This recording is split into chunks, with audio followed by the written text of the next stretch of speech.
No trabalho, em casa, no convívio familiar, as pessoas estão em constante movimento. Nessa dinâmica, as relações em grupo são essenciais. No Viver Ciência de hoje, vamos conhecer um método que estuda como as pessoas se relacionam, se convivem de maneira harmônica ou interagem em conflitos. Pesquisadores da Universidade Federal de Goiás aplicam um método para analisar os perfis sociais de cada participante. Agora, no Viver Ciência. O laboratório ele se constitui aqui dentro da universidade como um grupo de pesquisa que é cadastrado na CAPES, né, que tem por objetivo desenvolver medidas de relacionamento interpessoal, medidas relacionadas a aspectos da saúde humana, assim, aspectos psicológicos da saúde humana. A pesquisa analisa os desenvolvimentos pessoais através de um questionário norte-americano, que possui temas em torno das relações de dominância e passividade nos relacionamentos. O método pode ser aplicado em qualquer ambiente. Neste caso, a pesquisadora, que tem formação em enfermagem, utilizou o CLOIT em um hospital onde já foi funcionária. A gente tem hoje trabalhando assim, alguns alunos, né, são orientandos meus aí no programa, eles estão trabalhando, por exemplo, com o mapeamento do padrão de interações interpessoais de profissionais de um hospital, profissionais de saúde, enfermeiros, fisioterapeuta, psicólogo, né, nutricionista. Então a gente coleta dados relacionados a esse, a gente formula nesse mapa, essa pessoa então responde esse inventário, né, esse checklist sobre como que ela julga ser suas ações no ambiente de trabalho, com os colegas de trabalho. Então a gente tem um mapa da percepção desse sujeito, como que ele interage com os demais colegas e relaciona estas posições interpessoais, por exemplo, com outras medidas de vulnerabilidade ao estresse, saúde mental e satisfação com o trabalho, que ele também responde dentro de um protocolo maior. A pesquisa concluiu que as reações de hostilidade ou amabilidade, mau ou bom humor, têm relação direta com os níveis de estresse dos envolvidos. E o Gleiber Couto Santos, que coordena a pesquisa, está aqui com a gente no estúdio do Viver Ciência, junto com a Vanessa Marques Tavares, que é psicóloga e mestranda em gestão organizacional, para a gente continuar falando sobre este assunto. Sejam bem-vindos. Obrigado por ter aceitado o nosso convite. Obrigado, Bruno. Tudo bem? Agradece. E a gente começa já com o nosso bate-papo. Eu pergunto para o professor Gleiber quais são as características da população brasileira que demandam a adaptação do checklist de transações interpessoais. Foi só a questão da língua que sofreu adaptação? Como foi que vocês resolveram essas diferenças? Não, na verdade, a língua é a expressão, né, dos itens lá. Na verdade, o que a gente faz em termos de adaptação é verificar, por exemplo, se um determinado item, se uma determinada frase dentro do checklist representa o modo como as pessoas aqui no Brasil expressam, não é, aquela característica. Por exemplo, não é, dominância. Né? Dominância é expresso, por exemplo, num item que apresenta para o sujeito uma frase assim: enquanto estou com outras pessoas, sou rápido para assumir o controle de uma conversa ou discussão, ou mesmo oferecer sugestões a respeito do que deve ser feito. Então, quer dizer, se as pessoas se comportam dessa maneira aqui no Brasil, e isso representa um modo de se comportar dominador, então tudo bem, então está adaptado. Outras características que vêm, né, da língua inglesa podem não ter espaço situacional de ocorrência aqui no Brasil, né, que as pessoas podem não se comportar daquela forma. Elas vão rejeitar, não vão entender o item, não vão expressar, por exemplo, dominância ou submissão ou outra característica daquela forma. Então a adaptação ela vai além da questão da linguagem, Sim, né? Sim, vai além da linguagem no sentido de ver como que as pessoas agem, como que as pessoas se comportam. Se elas se comportam da forma como o item está escrito. Né? Quer dizer, e se aquela maneira representa, por exemplo, a dimensão que você quer avaliar, nesse caso do exemplo que eu dei, é dominância. Vanessa, explorar a qualidade psicométrica do checklist é um dos objetivos da pesquisa, né? O que seria a psicometria e como se dá esse uso de conhecimentos de exatas dentro da psicologia? Bom, a psicometria é uma área da psicologia onde se utiliza para avaliar e mensurar processos psicológicos, comportamentos humanos. Né? A questão da mistura, né, dos conhecimentos de exatas, como que é utilizado na psicologia, a gente vai utilizar os números, né, a parte da matemática aplicada, da estatística, para estar fazendo as análises das variáveis, né, dos comportamentos. Então, na verdade, é só uma aplicação de um método dentro da psicologia. Sim, é um método quantitativo, né, uma metodologia quantitativa na psicologia. Tá, então seria adaptação de um método para a psicologia, seria isso, né? Isso, na verdade, a estatística ela vai fornecer para a gente instrumentos de análise, como ela falou, né, como a Vanessa falou, que vão garantir a demonstração empírica das relações que a gente está procurando verificar entre as dimensões psicológicas e o modo de comportamento das pessoas, né? Então daqui a pouquinho a gente continua o nosso bate-papo. Participe do nosso programa, envie uma mensagem para o nosso Twitter ou Facebook e acesse nossa página na internet. Viver Ciência vai para um rápido intervalo. A seguir no Viver Ciência, você vai ver como funciona o checklist de transações interpessoais e sua importância na psicologia. A ciência é viva quando a gente sai para a rua, mesmo sofrendo ataques, né, de bactérias, vírus, e logo percebendo que a ciência está cuidando da gente através das vacinas, né, do estudo constante que nesse momento está acontecendo, né? A gente pensa nisso, mas é lógico que ela está presente em quase tudo, né?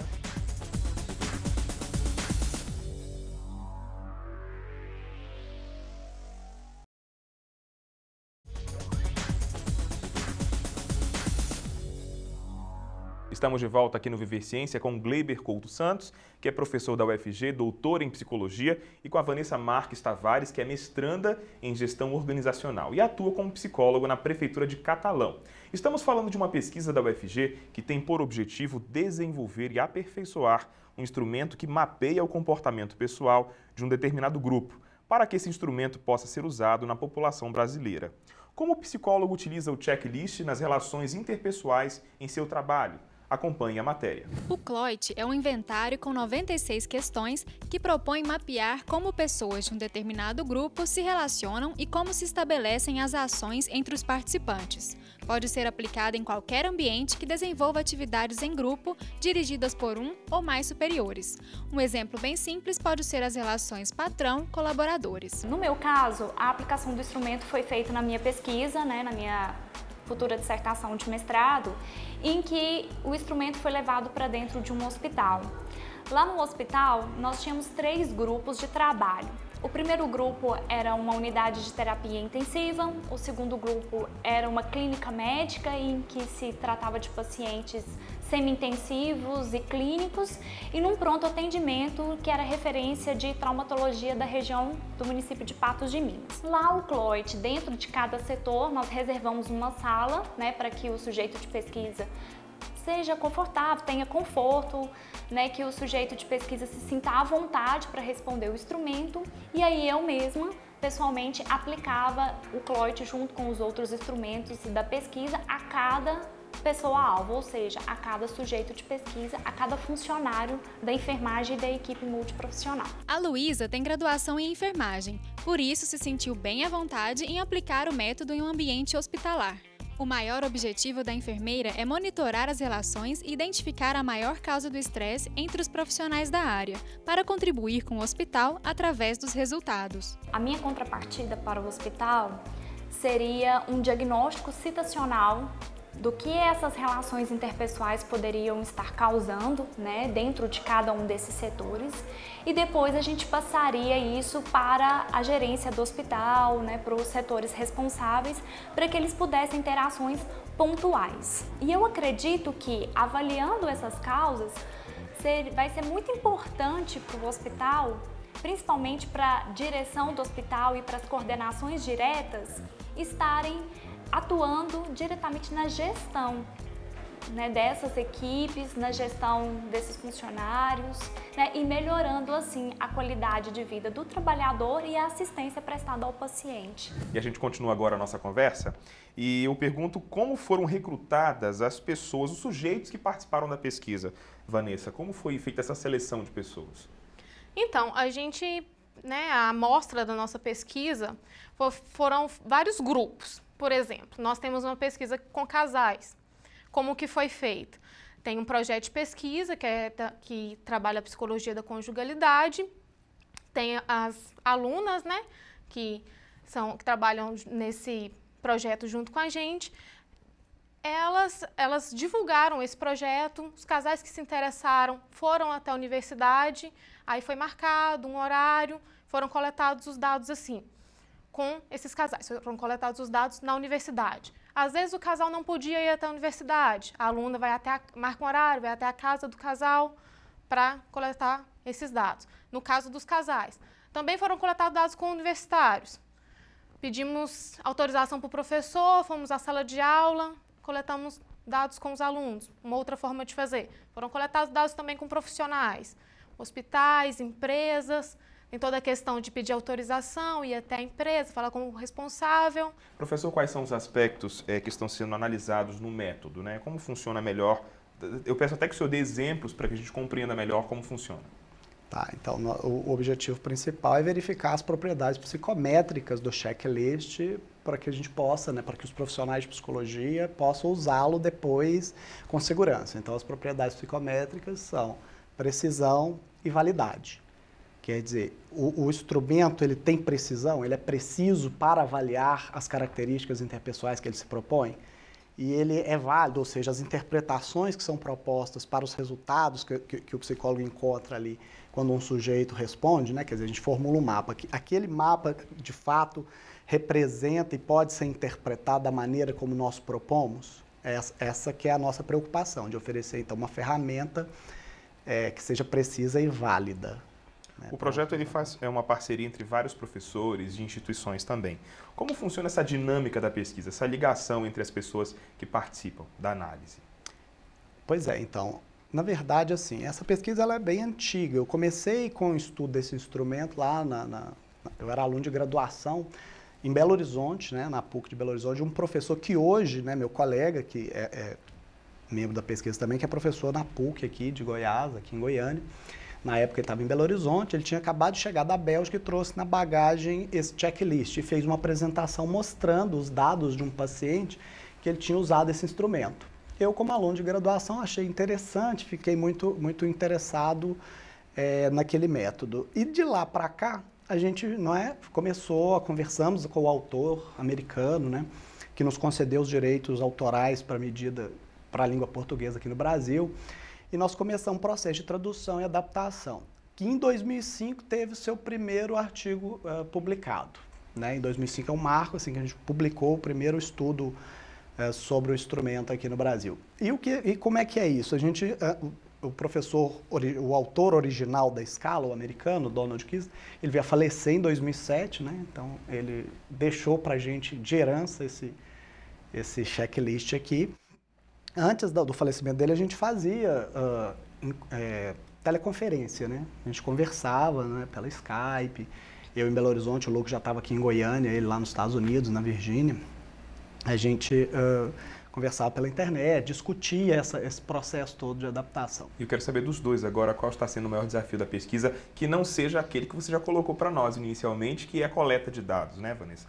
E para o senhor, professor, qual é o maior desafio, qual é a maior dificuldade? É quando a gente não tem muito o que oferecer para o sujeito, né? Quer dizer, eu acho que o nosso maior desafio, muitas vezes, é quando a pesquisa ela é uma pesquisa, por exemplo, com estudantes universitários e que não estão muito interessados em saber quais são os seus padrões de interação interpessoal. Eles são convidados, então, para nos ajudar. E o volume do nosso protocolo, ele é extenso, como a Vanessa colocou, e às vezes isso cria uma certa indisposição, né? Quer dizer, então o grande desafio, né, aí agora respondendo a sua pergunta, né, o grande desafio no nosso entendimento é criar então um protocolo que seja amistoso do ponto de vista da extensão e que dê conta de ser atrativo naquilo que é a curiosidade das pessoas sobre o seu modo de interagir, sobre o seu modo de se relacionar. Então esse eu acho que é o grande desafio, é criar um protocolo amistoso e atrativo. E para você, Vanessa? O grande desafio que eu encontro hoje, pessoal, é o tempo. É o maior, né, inimigo aí, é o tempo. Tempo para conseguir escrever, para conseguir publicar os nossos artigos com os dados que a gente já tem, para conseguir estar publicando nossos capítulos de livro, conseguir estar dando seguimento no projeto. Na entrevista com a Luísa, ela falou para a gente que ela pretende contribuir com a direção do hospital onde foi aplicado o método, no sentido de identificar maneiras de tentar apaziguar as situações de conflito, os níveis de estresse. E a mesma pergunta eu faço para o senhor. Qual é a expectativa sua em relação à aplicação desses resultados? Pois é, então a gente tenta, na medida do possível, assim, o Nath relatou, em estar devolvendo, né, quer dizer, o resultado para cada grupo em particular. De dizer, olha, o que nós conseguimos verificar aqui é isso, né? E encontrando, por exemplo, padrões de interação que a gente já sabe, nocivos, né? Quer dizer, seja por uma dinâmica positiva do trabalho, seja por uma dinâmica positiva num casamento, né? Numa relação conjugal, a gente tenta devolver. A expectativa nossa é que ao final, não é? Quer dizer, quando esse instrumento estiver robusto e estiver bacana, né? Quer dizer, a gente vai oferecer isso para os profissionais de psicologia usarem.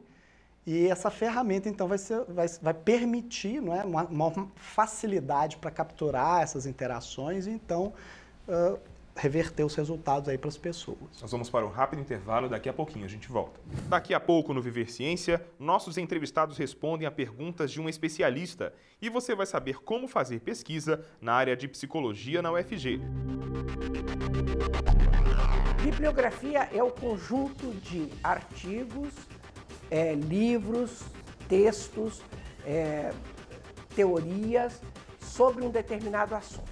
Então, quando você vai fazer um trabalho científico, seja ele um trabalho acadêmico, seja ele um trabalho de produção científica, você tem que fazer a revisão da bibliografia sobre aquele tema. Então, o que você vai colocar no final do seu trabalho é qual foi a bibliografia que você consultou. Assim, uma pessoa que lê sabe a que você se refere. Por exemplo, se você fez uma revisão exaustiva, se você só trabalhou com poucos autores, se você fez uma revisão desde o início da produção do conhecimento naquela área ou somente dos artigos recentes. Então, a bibliografia é o conjunto de obras que você consultou para realizar o seu trabalho científico.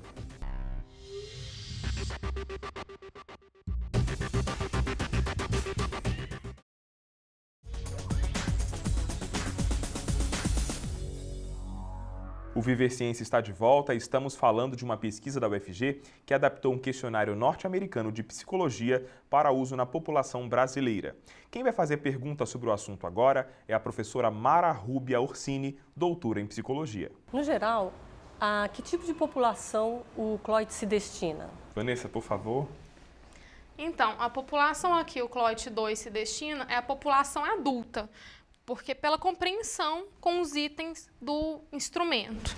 Ok, vamos a mais uma pergunta. Que tipo de amostra tem sido utilizada nos estudos feitos com o CLOIT ou a sua aplicação na população? Professor, por favor. Então, a gente tem tido, atualmente, a gente tem estudado a população universitária, a gente tem, né, como a gente já relatou aí, um estudo com casais, não é? E tem também estudo com profissionais analisando as relações no setting de trabalho. Vamos à terceira e última pergunta. Com relação às variáveis externas que estariam teoricamente relacionadas ao CLOIT, que variáveis seriam essas e que instrumentos o grupo de pesquisa pensa em utilizar na coleta dessa informação no projeto de vocês? Professor Gleiber, por favor. Então, nós temos realizado aqui pesquisas pensando assim, o CLOIT é um checklist que tem por objetivo mapear as interações interpessoais. Então, as variáveis externas com as quais a gente tem relacionado isso, por exemplo, habilidades sociais, não é? E aí a gente usa o inventário de habilidades sociais, que é um teste para medir habilidades sociais. A gente tem, né, pesquisado as relações das interações interpessoais com habilidades sociais.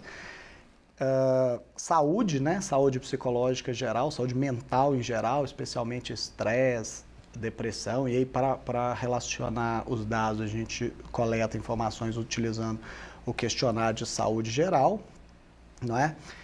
E também traços de personalidade. E para isso a gente tem usado a bateria fatorial de personalidade, que é um instrumento que mapeia esses traços de personalidade. Ok, agora nós vamos saber como é possível fazer pesquisa relacionada à psicologia na UFG. Confira no quadro Caminhos da Ciência.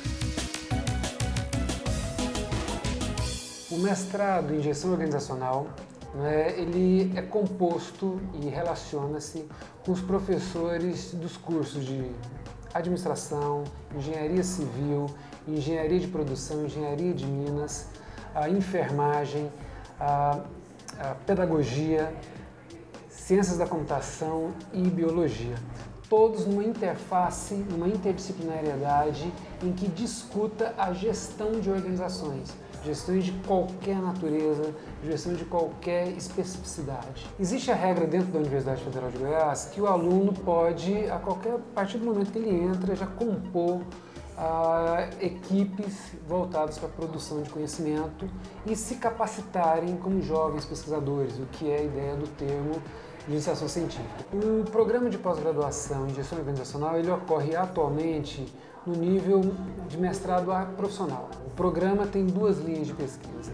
Ele tem uma linha voltada para inovação, desenvolvimento e tecnologia e outra linha voltada para o indivíduo, para o trabalho e para as políticas públicas. Porque nós vamos entender que a grande área desse mestrado é a gestão das organizações. As organizações elas podem e necessitam refletir a inovação, o desenvolvimento e a implementação de novas tecnologias. Mas nós não podemos fazer um olhar completamente isolado da inovação. Nós também temos que discutir o indivíduo, como o indivíduo permeia essas relações, como as políticas públicas estão voltadas e fomentando, e o trabalho que desenvolve, que arrola a partir de novas tecnologias criadas. O processo seletivo ele ocorre anualmente, possivelmente para o ano 2014, a seleção deverá ocorrer entre os meses de junho e agosto, e envolve o seguinte: o aluno regular ele vai ter direito a um orientando dentro do processo, dentro da formação dele. Para entrar, ele tem que passar por duas etapas seletivas. A primeira etapa envolve conhecimento específico em áreas e conteúdos que contempla o universo da gestão organizacional e conhecimento e suficiência em inglês. A segunda etapa já envolve a elaboração de um projeto, a prova de currículo e uma prova oral. Bem, eu quero agradecer mais uma vez a participação de vocês dois e abrir um espaço para considerações finais. Por favor, Vanessa. Bom, gostaria de agradecer a oportunidade de estar aqui, podendo falar sobre o nosso projeto. Acho que é muito importante para as pessoas conhecerem um pouco mais sobre o que é desenvolvido na psicologia. As pessoas não conhecem muito essa mistura aí das exatas na psicologia, questão da psicometria. Acho que é importante. E tá convidando aí quem se interessar, os profissionais, os professores ou também estudantes, quem se interessar em conhecer um pouco melhor o CLOT 2 e se interessar em participar da nossa pesquisa para estar entrando em contato com a gente. Professor Gleiber, obrigado. De nada, eu também agradeço aí o espaço que vocês deixaram, Gostaria de fazer um agradecimento especial aí ao CNPq, que vem patrocinando a pesquisa por meio das bolsas de iniciação científica, Os estudantes recebem bolsa para trabalhar com a gente, e a FAPEG, que é a Fundação de Pesquisa do Estado de Goiás, que financiou o projeto, nos ofereceu os recursos necessários para desenvolver o que a gente desenvolveu até hoje. Ok, sucesso no trabalho. E termina mais um Viver Ciência, um programa que é uma promoção das pró-reitorias de pós-graduação e de pesquisa e inovação da UFG, e uma realização da Fundação RTVE. Aqui mostramos que o conhecimento científico está ao alcance de todos. Continue acompanhando a programação da TV UFG e até a próxima semana.